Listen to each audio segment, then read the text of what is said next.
Baer goes second fastest, 0.05 of a second. Ticked improves, but only 5th fastest in the ERT. What about Verline then and Da Costa? Are they going to be able to hold on to their positions? Verline still goes top of the pile. Da Costa comes across the line in 4th place. Evans misses out of the Jules as De Ruyveler improves up to 3rd quickest as well. Of course, he's got a 20-place grid penalty to serve. What about Jake Dennis as well? He's had a dog's day at the office as he comes to the timing line, and it's 11th and slowest.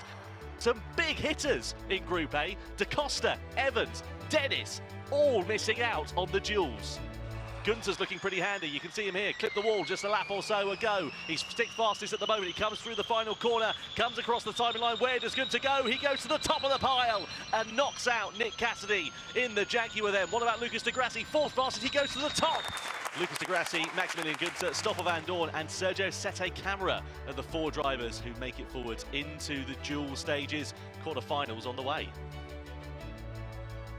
You've got Jean-Eric Verne, who is up against Pascal Verline, and this is going to be a pretty spicy start to it. Let's see what the time on the door is going to be for Jean-Eric Verne as he comes to the timing line. It's a 1:02.2, and Verline, has he picked up time? He has. He was quicker by about 300ths in the 2nd sector over Jean-Eric Verne. It's going to be mightily close this as we come to the timing line. Who is going to finish ahead of one another? And Verne does it by 8/100ths of a second.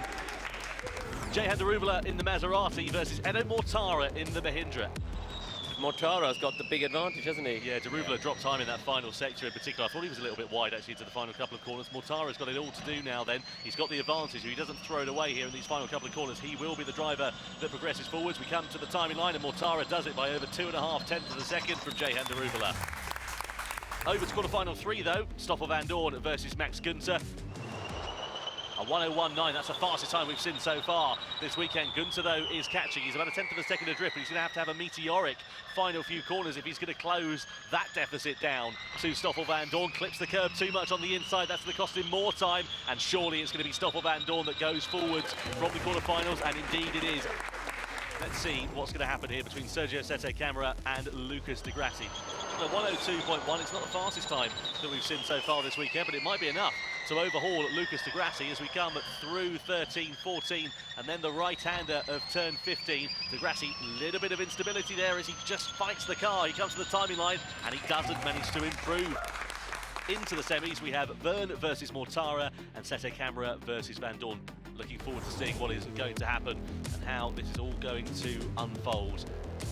It's going to be all about these final couple of corners. A snap of oversteer mid-corner there for Mortara through 14 on a clatter on the curb there for Jean-Eric Verne. That might have just chucked him a fraction or 2 wide. Over the timing line we go. It's going to be Edo Mortara that knocks out Jean-Eric Verne in the semi-finals. Semi-final 2, Sergio Sette Camara versus Stoffel Van Dorn.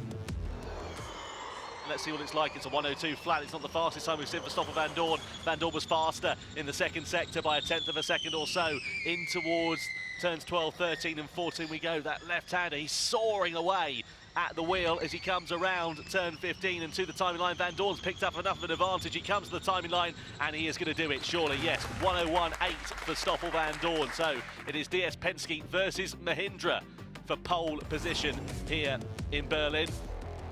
Van Dorn on the brakes we go in towards turn 1 and then turn 2. Car looks nice on the brakes into there.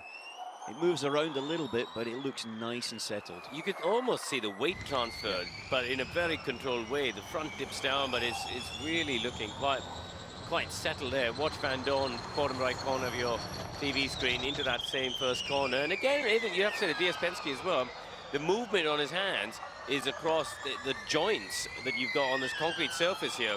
It's sort of these square blocks have been put down, so that's the movement.